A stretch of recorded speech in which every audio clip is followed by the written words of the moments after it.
everyone, and welcome to a wonderful conversation, part of our special summer August series. Today, we will be talking about talent acquisition, and more exactly about talent acquisition reimagined. And our speakers, whom Jessa will help me bring up on the stage in just a few seconds, will be talking everything about strategies for attracting and retaining talent in a changing world. My name is Minola Jacques. I will be your co-host for today. We have Jessa working her magic backstage. And I would just start off by asking a little bit of help from everyone in the audience, just making sure that everything works. If you can just use the comments, just drop us a few notes, let us know maybe where you're connecting from, where you're listening to us from. And that way we will also travel around vicariously, and we will also be able to sigh a sigh of relief that everything is up and running. Also, I will just take a few seconds for a bit of a logistics announcement. There was a small technical hiccup, and you got a link last week that would direct you into the backstage of our live streaming. So we got the first hello from Philippines. Thank you so very much. And Seminole, Florida, coming in strong. New York, wonderful. So we're up and running.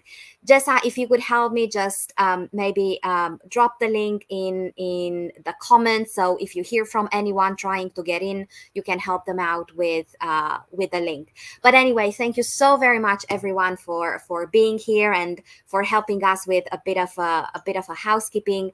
Now, Jessa, if you could bring all those wonderful people up on the screen, and we will try to make the most out of our time together. So, what a screen full of friends and wonderful hacking HR panel veterans. Now, this feels like a hug, and I know we're going through heat wave here in Switzerland, so hugging is not necessarily something that I welcome these days, but this hug through the screen really makes my day.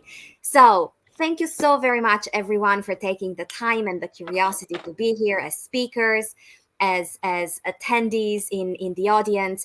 And just before we get started, I do want to encourage everybody in the audience to consider this conversation just as much yours as it is our panelists. Whatever it is that we will touch on during our conversation, please use the chat generously and drop us your own comments, your own ideas, your own stories, your own takes on the topic, because first and foremost, this is how we learn from each other. And at the same time, we discover so many amazing nuances coming from people in the audience. And we always welcome additional insights.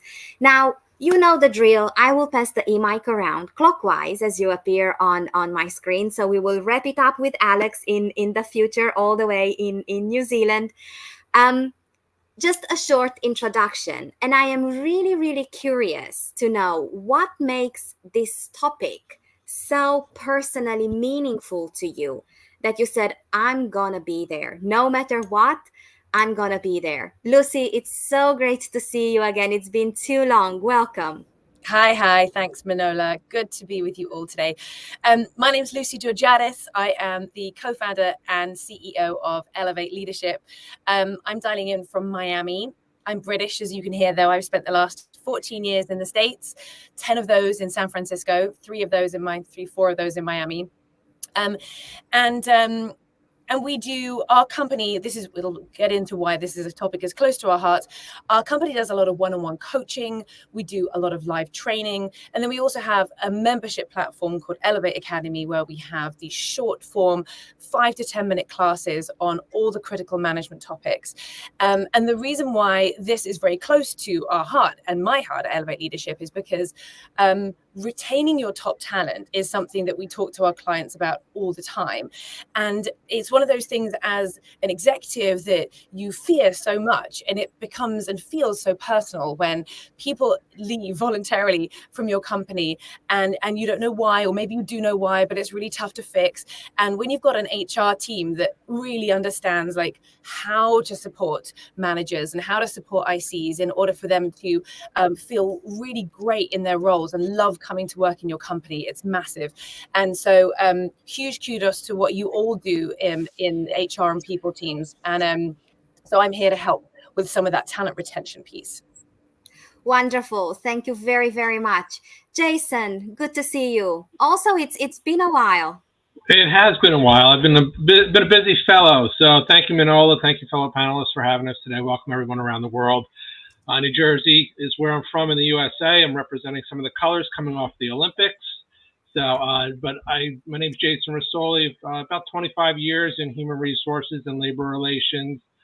Founder of Grassroots Talent Solutions, and I do not only recruiting but also performance, HR management consulting, and labor relations consulting, dealing with unions throughout the United States. The topic is very important because I think there's people say you make money on houses when you buy them, right? And I think the same when you look at bringing new talent into an organization.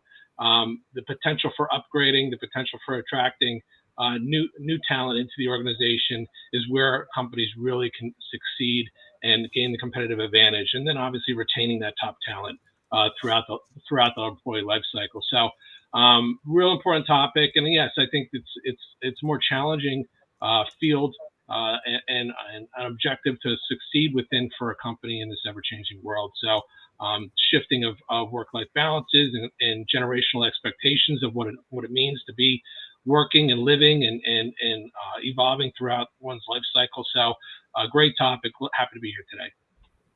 Thank you so very much. Carol, good to have you in this conversation. Welcome. Yeah, thank you. We can't hear you, Carol. Carol, we can't hear you.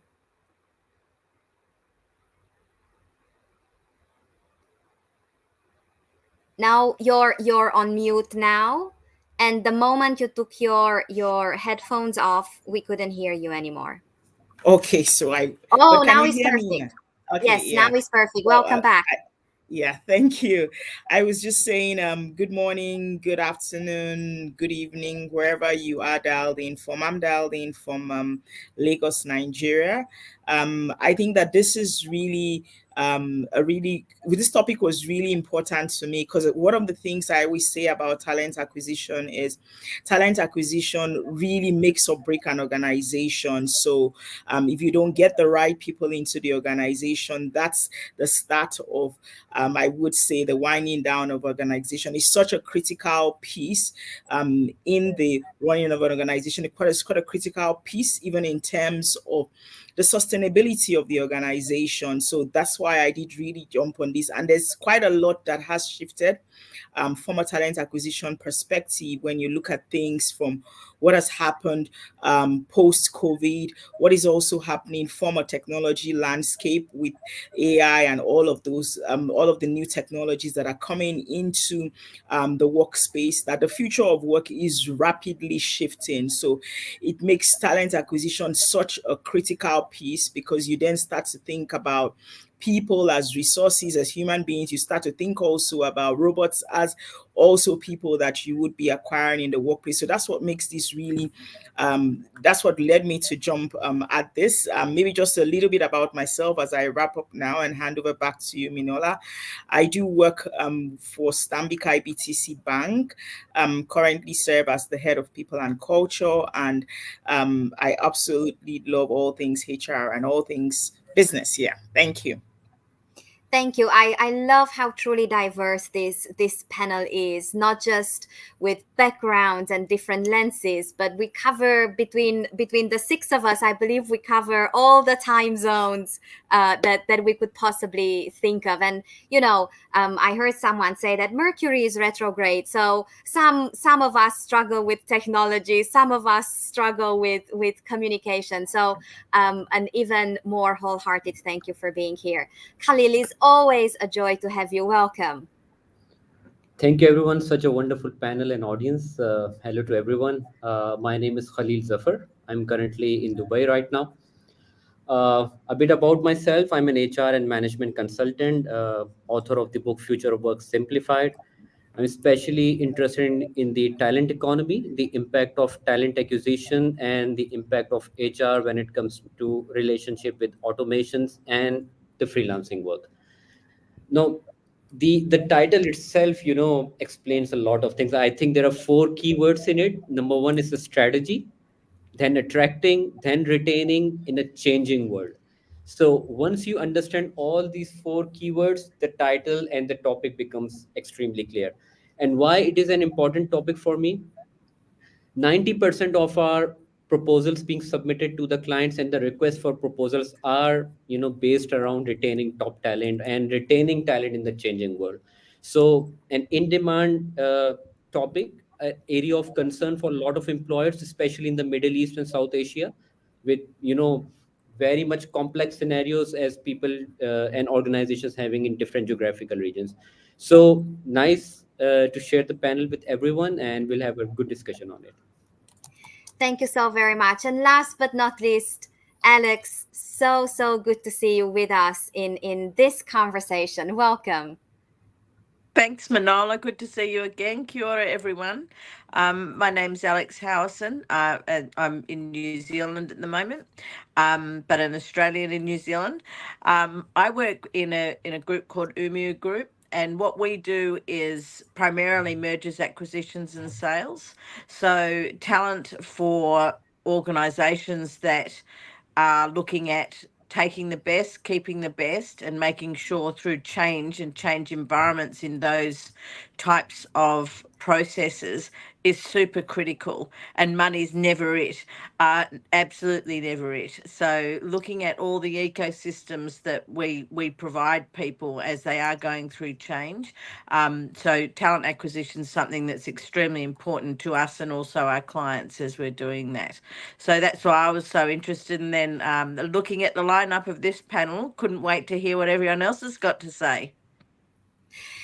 Thank you very, very much for being here. And now, most of you know, journalist by trade, change practitioner by choice. So when I saw the title, I was like, okay, what does a changing world mean? Before we jump into talking about strategies and we reimagine talent, what does a changing world mean through the lens of this conversation? And we started scratching a little bit from our intro session, but I would like to just allocate a few minutes and really look into what are some of the bigger trends that you see within the dimension of talent. And also, is there something not so not so obvious that really fascinates you at the moment? So I would really like to look at the big mega trends and also some fascinating undercurrents that you just want to make people aware of. And since Jason, you brought the energy around this during the intro, I would love to have you as a pioneer, and then everyone, unmuting competition will be officially open. So just jump in and build your conversation. So Jason.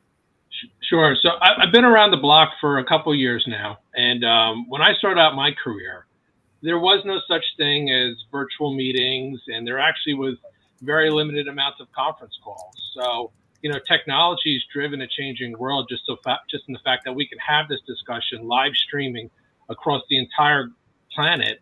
Alex, it's in the middle of the night there, and so, just to be able to have a discussion like this is technology is ever evolving. And now we have it with Carol mentioned AI, having a huge impact on how we work and the opportunities and the threats that people feel coming from AI. The other thing I'll mention is just the generational expectations in this world of what work means to them and where work fits in their lives. And then the fact that we're grabbing talent, diverse talent from all over the world. I mean, look at the makeup of our panel today. It's very diverse. It's wonderful, right? So the ever evolving diversity and global footprint that companies have to not only source talent from a regional area, a state, or again a global footprint. So bringing in talent globally are things that are all changing and wonderful things. Okay, some people still see those as threats, but these are opportunities that we have to take advantage of in order for a company to be competitive into the future. So I'll leave it at that. I'm sure I missed a couple things right off the bat, but that's what my panelists are here to do, is pick up what I left off. Thank you. Let's see who trained for the unmuting competition. Halil. Yes, Jason used a very good term, generational expectations. So I would like to add one point in this. I work a lot with the IT sector, especially in the South Asian region, in Pakistan and India, and you will be surprised to know that 24 and 25 years old are getting easily 30 to 35 thousand dollars a month. This is USD, not Canadian USD or Australian dollars. It's a huge amount of money, unheard of.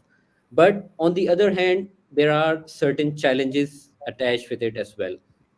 These Gen Z people, or people who are a lot after money, have a different set of expectation, different mindset, not in a negative way, but we just need to understand that it's a different generation in living in a different times, totally different technology, totally different mindset, and we need to take care of that. 20, 30 years ago, there used to be a general discussion that people work 3 or 4 organizations during their lifetimes. The latest research say that the coming generation, who are in their 18 or 20 years old, by the time they retire, they would have worked in at least 18 to 20 organizations. So the all criteria and the definition of attracting and retaining talent, and employee engagements, everything needs to be redefined. And when you say redefine, we as HR professionals and leaders need to have a broader perspective. We need to be a bit honest when it comes to approach, like, okay, the world is changing and we need to change our overall concepts as well. Changing in the concepts in the HR also is required. Thank you, Halil. Alex, I saw you unmuted for a few seconds earlier. No, look, Khalil raised a really good point, and it is that this chase for money. Now, the one of the points that we've got down here in New Zealand is we're a long way from anywhere, and one of the parts of our labour sort of fluidity has got around chasing money and chasing it offshore. So we get a brain drain. So train people and then they leave. So one of the parts of the ecosystem that we're calling it is the trying to make sure that when we're looking at talent, that we look at all the facets that that person is looking at their employment and their trajectory of their career. And I think you can't walk past leadership skills and looking at the landing place for that person when we're looking at talent. Who and how do you connect some of these dots for people so they don't have the movement or mobility in the first instance, and making sure that because talent's only talent if they're good at what they do. So if they are shifting around quite a lot and not learning a lot, or not being exposed to good amounts of technical capability, that's really tricky as well. That was all I was going to add to it, because I do think that that global mobility piece is different for a lot of people, and the shine of running off and doing things somewhere else is definitely there, but organisations just can't. They won't be able to keep functioning if they have to keep paying more. There has to be some framework around it. So it's getting clever around making sure you're locking down your proposition as an employer as well. Thank you. Lucy. Well, I mean, I think we've covered a lot of the bases there: geography, AI and technology, Gen Z workforce, brain drain, and all the other pieces that folks have said as well. I think if I was just going to double click on a nuance of the changing work, which goes into what everyone has kind of touched on around like a very different generation coming into the workforce, and what Khalil said about having 18 to 20 different organizations that you're going to work in. I think what we find at Elevate that changes has shifted quite a lot. Even it was certainly in the last 10 years, but obviously in the last 5, and we know that people are going to be like super focused on in the future as well, is this sort of concept of self-improvement, which was a nice to have before, but now is like integral to a generation. And And as millennials, we've all kind of like adopted it and been like, yes, we want to have like career improvement and self-development, but it is like part of the DNA of Gen Z. And so making this forward momentum, making sure that they feel like they are constantly improving, that there's constant change, that they are like getting better, that there's no sort of sitting about and feeling fine about just staying in the same job and like being happy staying in that same role. There's this like constant quest for like furthering themselves, furthering self-improvement. And so this whole career development piece has just become huge from what we found as well. That's just a nuance that I'd add in. Thank you so much. Carol, would you like to wrap this one up, please? Okay, yeah, thank you. So I think just to add to all that has been shared, one of the things that is also changing is also there's a lot of change that is happening from a political landscape point of view, as well as from a world economy point of view. That in itself presents its own challenges if you look at it from a talent acquisition space. And I think that it would play out in different ways depending on where you are sitting on the global landscape. And it's something also as well that from people as HR leaders or as business leaders, we do need to pay attention to.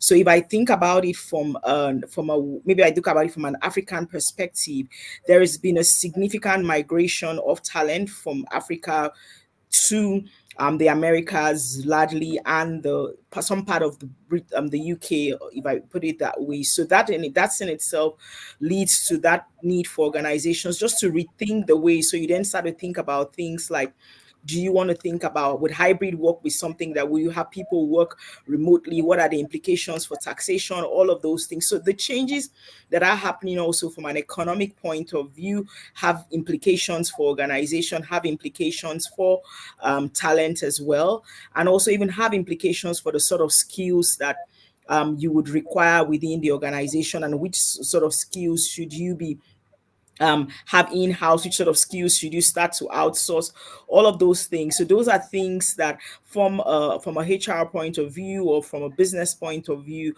leaders need to think about and shape depending on where your business is at and where you are in terms of the maturity of the business. Just to add that to all that has been shared. Thank you.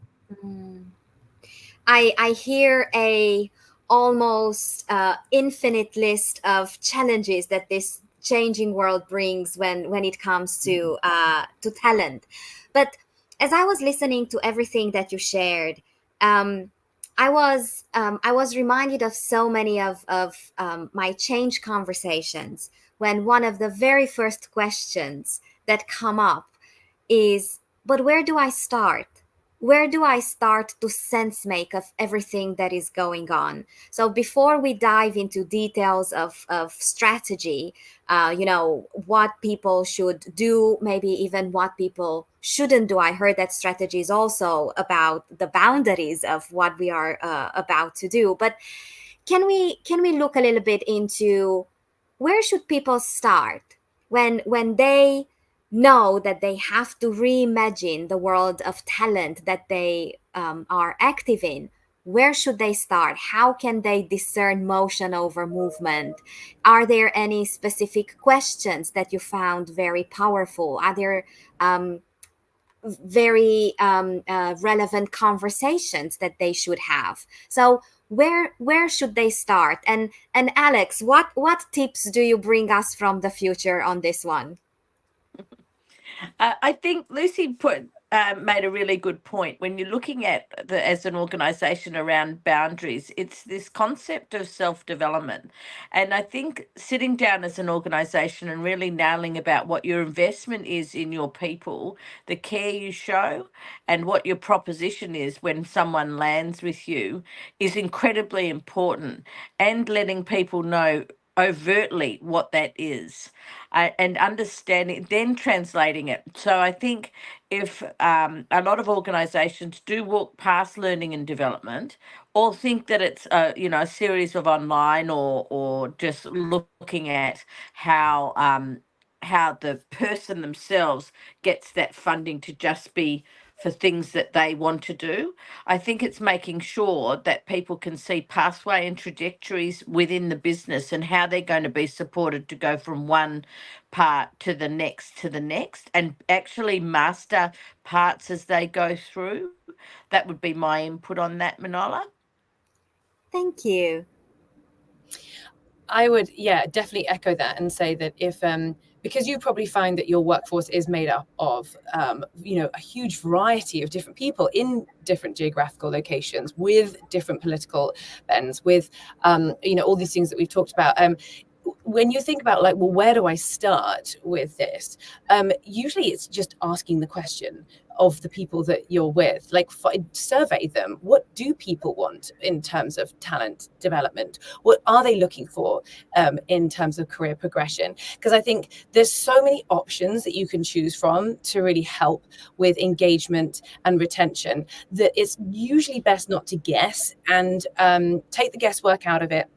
Get some data and get really clear on what your team do in fact really want, and look at your business priorities and merge those two things together, and you'll find that it'll narrow it down significantly for you.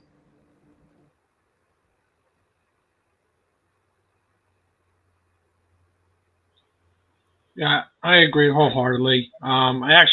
It's funny you mentioned this before because I actually have a quote that I always reference with regarding, it says, strive relentlessly to embody your greatest potential. And, that is truly what I think generations now, especially the younger generations, are trying to do is, again, invest in themselves, be the best version of themselves, as they say. But there's that connection is that what a company needs. To Lucy's point, the company needs to connect the dots between their mission and value and vision of what their North Star is as the company and what the employees of the company want in themselves. So, again, Lucy's correct in trying to make sure that you're gathering that data from the employees themselves of what they need, while not losing the vision of what the company is trying to achieve. And once you have that connection, once someone has that goal, that team goal of knowing their why in the company, of where they are and what they're focused on, and then the company understanding what they can deliver to satisfy those employees' needs. And again, needs are not consistently across the whole organization. Needs need to be customized. So having a breadth of offerings that show the value proposition, as what Alex was saying, of what is there for an employee, and then again what the employees bring to the table to support the company's goals is that magical mixture, if I can put it that way. So the ingredients of all equal the recipe in its totality, right? So. Carol, would you like to jump in, please? Okay, yeah, thank you. So I would say that in a good place to start from a sense making point of view would be where is the business going and where is the business headed? So where's the business today? So to think about it from where is this business going to? Where is this organization going to? What does the future outlook for the organization look like? That future outlook for the organization would be a key question to ask, and to have that engagement with the leaders of the particular business that you are partnering with or you are consulting for, as it were. That gives you a picture of what it is that is required for that particular business in terms of from a talent acquisition point of view, whether you're looking at it from a retention point of view. So that tells you where the business is going. I guess once you understand where the business is going, the next thing would be around what sort of skills would be required both today and looking into the future. The other thing also to look at would be when you then look at what it is that you require, if you're thinking about it from within the organization as well, what are the things that truly would keep people in the organization? And I think, like Lucy said, you would then need to get to all of the data points that you have. Don't assume anything. So interrogate the data, connect the dots, and as you connect those dots, you then start to make sense of all that you're pulling together, and then you can start to translate that into practical strategies that you want to implement. Yeah, thank you. Thank you, Carol. Thank you everyone in the panel for clarifying everything before I could answer. So well done. I would like to add just one thing. See, we all talk about mission, vision, and values. I think one of the most misunderstood and misinformed things, even for the HR and the management professionals and the leaders, they I always call it's on the panel boards and on the websites, but very few leaders and HR themselves understand what does it mean. So I think first of all, understanding the true concepts of mission, vision, and values, what the business is, the answers of why, how, where, what you want to do, and then clarifying it in a very simpler manner. So it should not be on complex formulas and Excel sheets. It should be extremely simple for the employees to understand, like what we are doing and what sort of skill set is required. And I always say, if you have to check how good a talent acquisition and retention system within an organization is, check who is shortlisting the CVs in the initial stage. So if it's an extremely junior person responsible for shortlisting, who has very little experience and doesn't know the art of shortlisting the CV, this is where the problem lies. So I think the interviews should be done by the senior management, but the shortlisting part for attracting, retaining, this is where your main thing starts. That is why we call people nowadays as talent, not as general resources or the old concepts of recruitment. If you want talent, assign the most senior, most skilled, most talented HR person when it comes to shortlisting the CVs. So a bit of responsibility on the HR part and the organizational part, clarifying what the business is, and then based on that, clarifying it to the employees is extremely important. Thank you all. Now, as we just entered in the second half of our time together, could you share with the audience some um, some lines of strategy, some thinking around strategies that you've seen really, really effective and efficient and meaningful in your work? And equally, extra points are available if you can share a pitfall that you see repeated or something that you do want to keep people safe from. And let's see who would like to lead this one. Lucy, I see you very thoughtful. Would you like to give it a try? Okay, yeah. So we're looking for, let me just clarify the question. So we're looking for strategies that we can start to employ to think about talent. Are we looking at retention specifically or acquisition? Can you re-clarify the question for me? Yeah, I was thinking whether to keep these two together or to make them separate. So I'm kind of also relying on your take. Do you want to go one by one, for retention and attraction, or do you want to keep them together and just nuance them in your answers? Let's give it a first cut and then we see how we move forward. Okay. Well, I mean, there's a lot of things that companies can do with retention, which also then plays in to Laurie. Yes, separate. They're totally separate. Yeah. Thanks, sorry for that. However, I would say that if we are trying to pull them together, I think where they do intersect is at this point where the things that do retain your top talent also will attract you top talent in many ways, and those things are the culture that you're setting and how you include people into that culture. And when you're a candidate coming in, sometimes that can be extremely potent. You can really tell from your interview panels that you have, what is the culture like at that organization, and then also the sort of benefit stack that you have as well. Do you offer learning and development? Do people feel like their careers are invested in? Do people really understand how how to manage people really effectively and have career conversations. And then I also think kind of in that benefit stack that does help with retention and also helps with attracting the top talent that you're looking for are things which are quite new in the market, which are things like there's two particular companies that I'd probably mention. There's Modern Health, which is pretty amazing, looking at wellness programs, looking at therapy, how you can keep on an emotionally even keel. They've got amazing resources for employees. And that sort of like mental health and wellness space benefits is going to be, it is big now, but it is just going to be enormous in the future.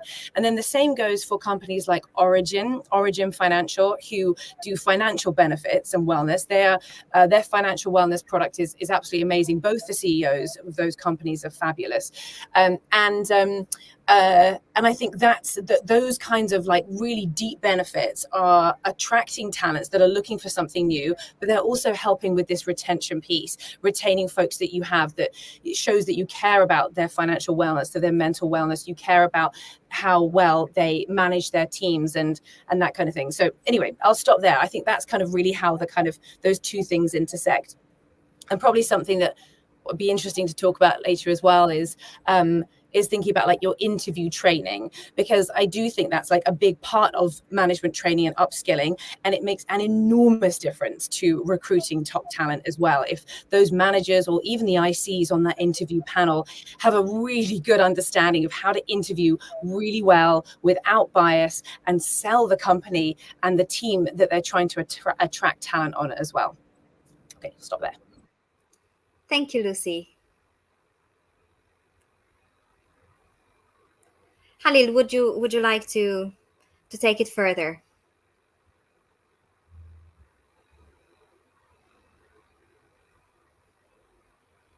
Well, I see we have. I'll just carry on. Jason, yeah. I could jump in.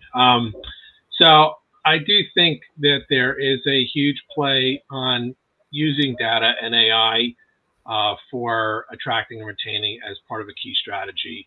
I did this a lot when I worked for Sears in the United States, and I used data collected through surveys on nearly a daily basis and had over a 80% survey response rate on a daily basis that kind of led into how employees felt about their daily activities. And it was a simple survey just to collect data of whether or not they had an up or a down, a thumbs up or thumbs down on the day. And then they were able to give information as to the why. We correlated that with performance data, and we're able to grab a sample set of key performance indicators of those employees that we then utilized for attracting top talent into an organization based on behavioral testing. I no longer work for that company, but now I'm on the board of advisors for a company that does do that. It's called Wayside, WAYSIDE, and they do the same thing. They utilize AI in order to formulate pre-screening strategies and retention strategies for companies worldwide. So that's a key staple for a strategy of how to attract and retain. Now, the second part of your question was, what's a pitfall? And the pitfall is, doing things while forgetting about the basics. So, I mention this almost every time I'm a panel on hacking HR, is Maslow's hierarchy of needs, right? So all too often everyone focuses, and employees themselves focus on self-actualization, the pinnacle of what it means to be a part of one's life cycle. But they forget often the physiological and safety needs, and companies also do that as well.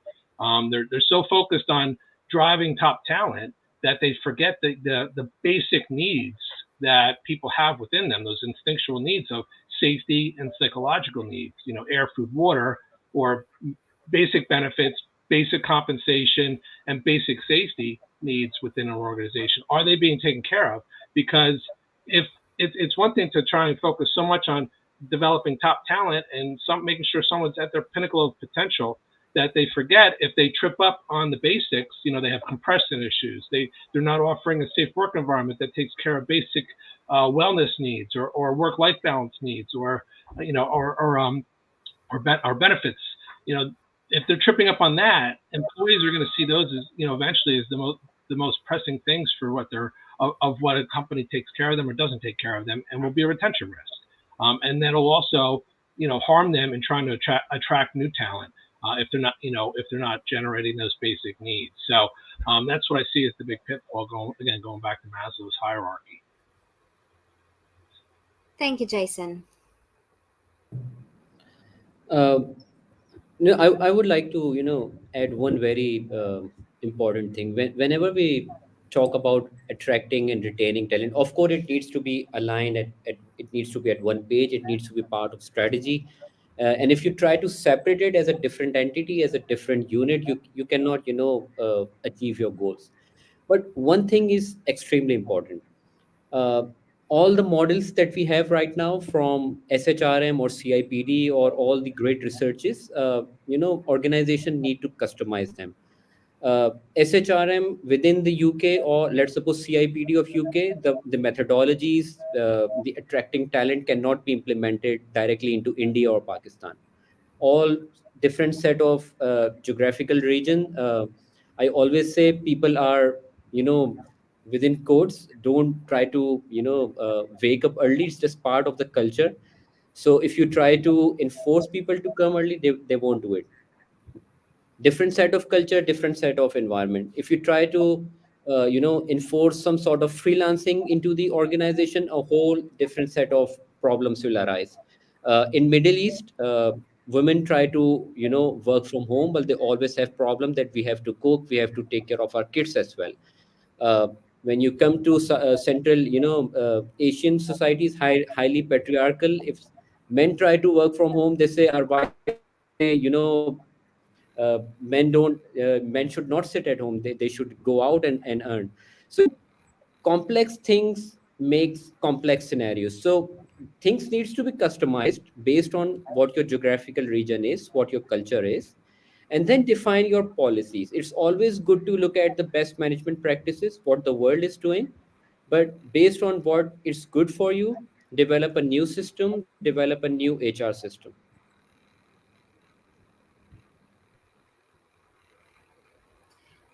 Thank you, Khalil. I think you're still struggling a little bit with tech there, but we got your point. Thank you so very much. And let's go, Alex and Carol. I also saw you unmuted, Alex, and then Carol. Thank you. I was going to take a slightly different angle, and I think around the workforce plan and making sure that um, so I think creeping complacency in an employer is extremely dangerous and fraught with danger when you are not thinking about what it is that your business linking that person or the person that you're trying to attract or retain into the role they're performing, and then how does that link back to the strategy. So making sure that loop is always connected.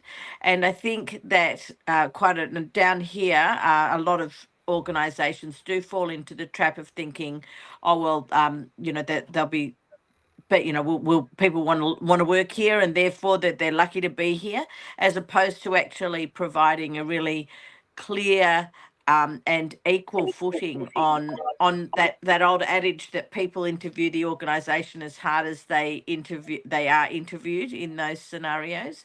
So making sure that from a strategic point of view, that people walk into roles, and what they walk into, what they applied for, is actually what they get when they get there. So to talk on the pitfalls is making sure that you haven't under or oversold a role, because part of the real crashing down on well-being, and we've all done it, is been in a role where they've said, the organisation has said that these are the types of activities that you perform, and none of it come. Or the other way round, where there's a whole heap of unexpected tasks and duties that are asked to be performed that maybe weren't something that either that person was interested in or that they had a lot of experience in. all of those scenarios cause real detriment to well-being and then reputation. So it's making sure that all of the strategic links are actually moved out into what is then the talent that we should be seeking. If we don't have it, should we seek it or should we grow it? And those having that culture of that learning and growth is critically important because it's obviously more cost effective as well.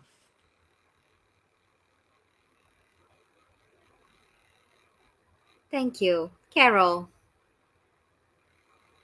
Thank you. So I think just to add to what has been shared, I think something that I would add would be just around focusing on the culture of the organization. And I think the culture speaks a lot to whether you're looking at things from an attraction point of view or you're looking at it from a retention point of view. So significant focus should be placed on that, because then that sort of defines what it is that would keep people within the organization. If we also look at it from the perspective of what we've shared concerning generations in the workplace, no culture, I always like to say, I guess some people agree, some people don't agree. I always like to say no culture is bad. It's really what it is that is defined as the culture of the organization. But that focus on the culture of the organization, whether you're looking at it from what is the leadership of the organization posturing, what is the leadership of the organization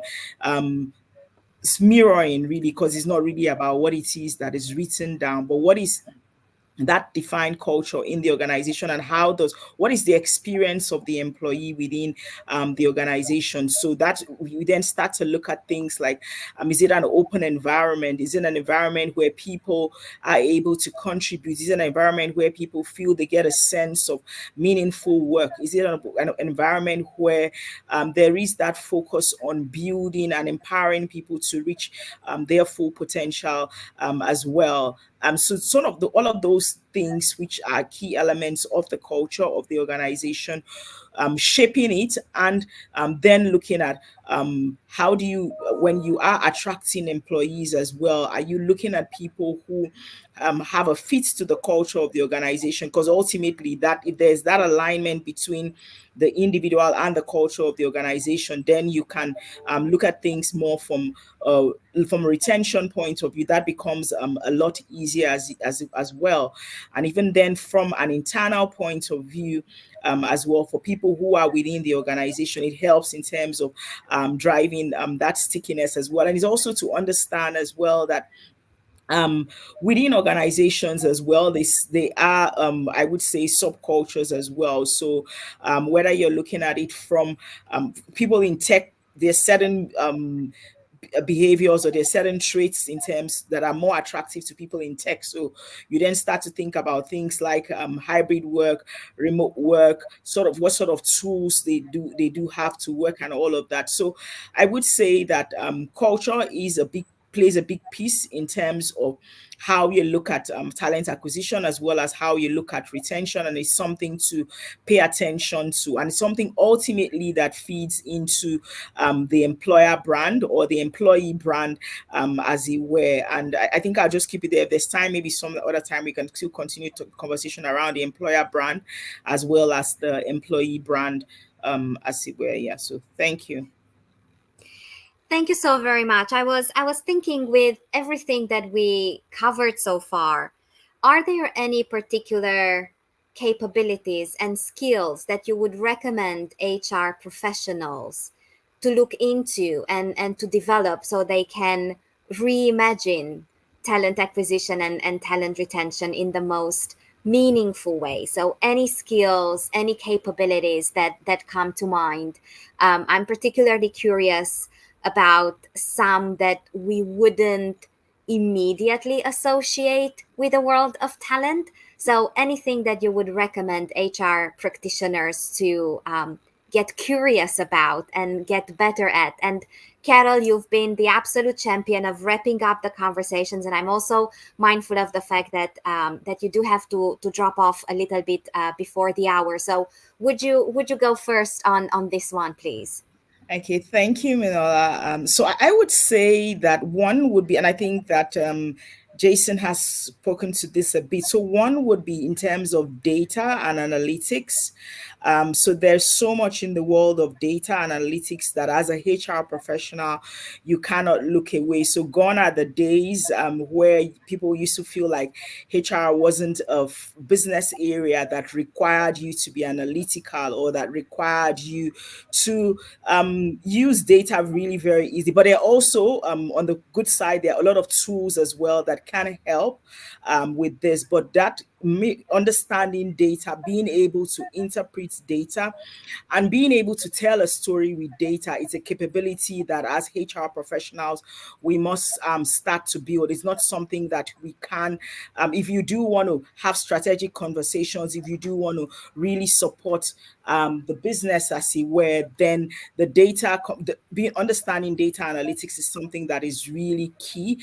And being able to communicate and tell stories with that data is something that would really move the dial in terms of conversations. The other thing I think as well that is also really important, I wouldn't say this is a skill, but I think a curious place of mind, if I put it that way, is also something that is really critical. So if that's not something that comes naturally, there's also something to build on, because that helps you to question things, that helps you to challenge the status quo, it helps you to see things as well from a different perspective, and helps you bring in that outside in perspective as well. I think the third thing I would say would also be behavioral science. So understanding how social behaviors do have an impact in the workplace, understanding how the changing trends that we do have, if you look at it from a generational point of view and from the way that people show up as well, is also something that as HR professionals we do need to build. So those are, I think I would say, that are three capabilities that in addition to very many others as well, that I would say that HR professionals should build and should pay attention to. I know I said I was wrapping up, but I think something else as well is solving for problem solving, as it were. I know, and it's also problem solving, but connecting it as well with that, the conversation around having a curious place of mind. That problem solving enables you to provide real solutions to real challenges that the business is facing in the now, and bringing on board fresh solutions, not necessary, because I always say that context is everything. So the context of the organization would also play a part in terms of what strategies would be most impactful for each organization. So it will differ with different organizations. So it's also not a one size fits all. There is also a big drive in terms of when we're looking at it from a personalization point of view, that is also coming into play from a talent acquisition point of view, as well as from a retention point of view for top talent. So I think I would stop there to give others. Yeah, thank you. Thank you so very much, Carol. And please, whenever you need to drop off the link, thank you so much. It was a joy having you on the panel. And we will, I hope that we will get to welcome you again. So thank you so much. I also saw Thomas dropping communications almost instantaneously as the question was out into the world. So any skills and capabilities, who would like to add onto Carol's list? I think Carol did a fantastic job. But I'd put influence as a key skill, because whether it's influencing leaders around a solution that, like Carol said about problem solving and analyzing data, our job is to be playmakers, right? I always mention that HR, there's no one person in the organization that can solve all problems, but HR is a playmaker that can put in place plans that solve problems for most. So being able to influence leaders around those plans is a key skill, but also able to influence, teammates or employees that you're having individual discussions with, or people managers that you're having individual discussions with on how to execute plans or influence them on problems, is something else that is of great importance. So I would use the strategy and the skill of influencing. Good ones. The bar goes higher and higher. So let's see who goes next. I was going to say analytics and data. And then I was like, oh, great. Okay, I'll go with like, behavioral things. Oh, and then Carol said that one. And then I was like, it's got to be influence, because at the end of the day, it is so hard to get budget for what you want. The better you are influencing, the better. And then Jason went with that one. So now I'm like, well, I don't know. I think people have covered my main topics. And so a less interesting topic, but that I would say is like really critical. I know HR folks know how to do this really well, but given that on interview panels, it's not all made up of HR, in fact, if at all, in most cases, being like really understanding how to train folks on hiring and interviewing skills and how to be a great hiring manager is super key. Those companies who have got really good training on how to run a successful interview, how to prepare for them, how to run them, and then how to follow up competently afterwards, and then a separate training for hiring managers on how to be a great hiring manager, they do significantly better in attracting that top talent, because people are starting to care. Well, not starting to, they always have done, but I feel like there's a real impetus to, like, people are caring very much about the candidate experience going through the interview process. So I think that would be my top one. Thank you. Totally in line with what Lucy said. 100% agreed. I always say, think like a journalist, but act like an engineer. If you're an HR professional, so journalist has the art of understanding things. They listen. They try to dig out things. So one of the key elements during an interview. Uh, I spoke with Dr. Eli Fanik, one of the top behavioral scientists when it comes to HR in the world. He works a lot within the European sector as well as in South Asia and in Middle East. He said, Khalil, in the coming 8 to 10 years, be prepared for one thing. The general employees, we are not talking about the specialized positions, but for general employees, people would be required to work on projects rather than on their job descriptions. So when for general employees there are no job descriptions, and employees are working on projects, so they generally require the elements of curiosity, upskilling and reskilling, people who can learn and adapt to the changing environment.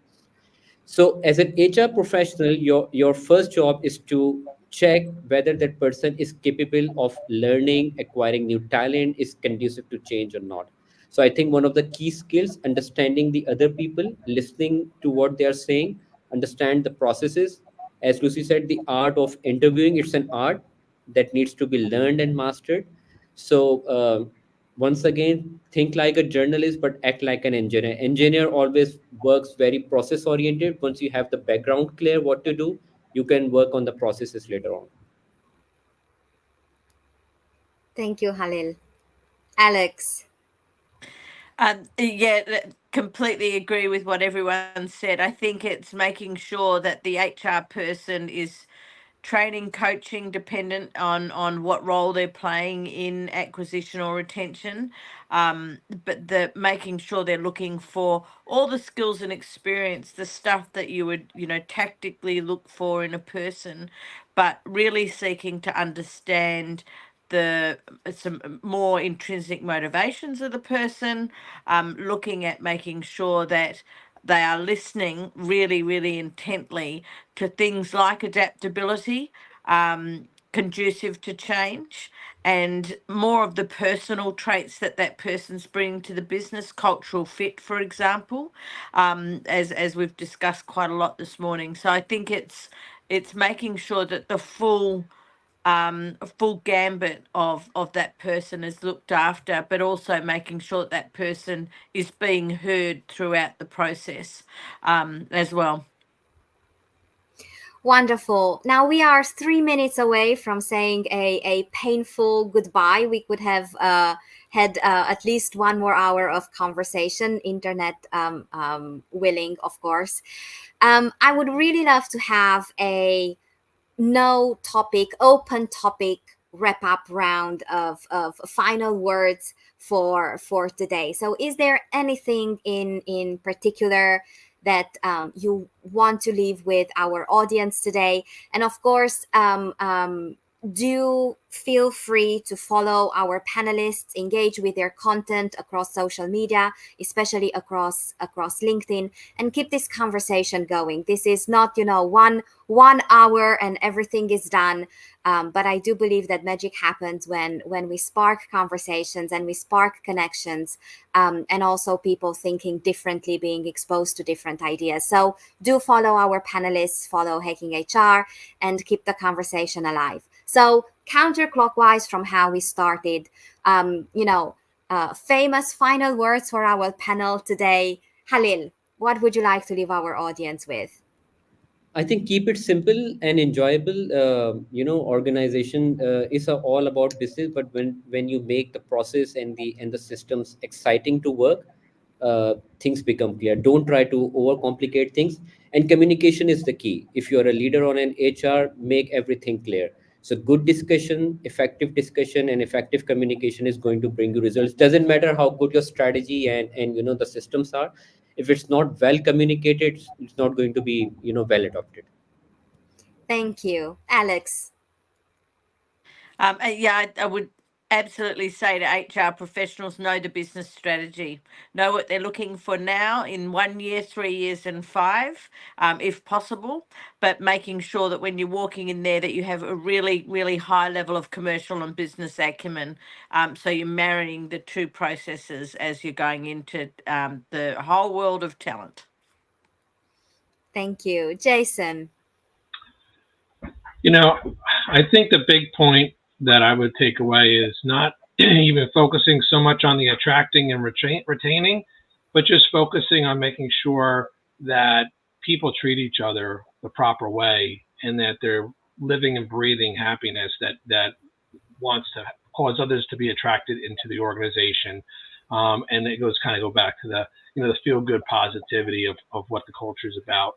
I'd also mention just about making sure that, again, within the organization, everyone's a team player and they're passionate about that one team, one shared vision approach.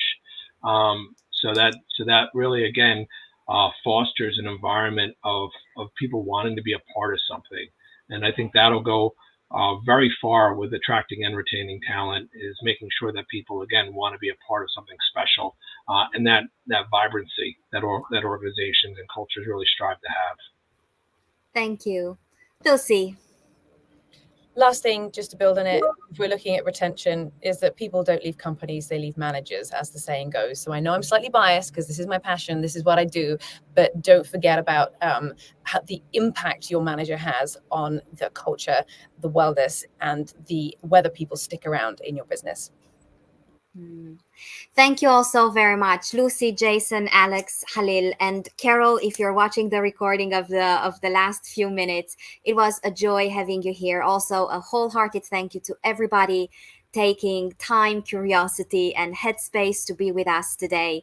Like we said, keep the conversation going. Follow our panelists. And I hope I will get to welcome you to many more summer special conversations.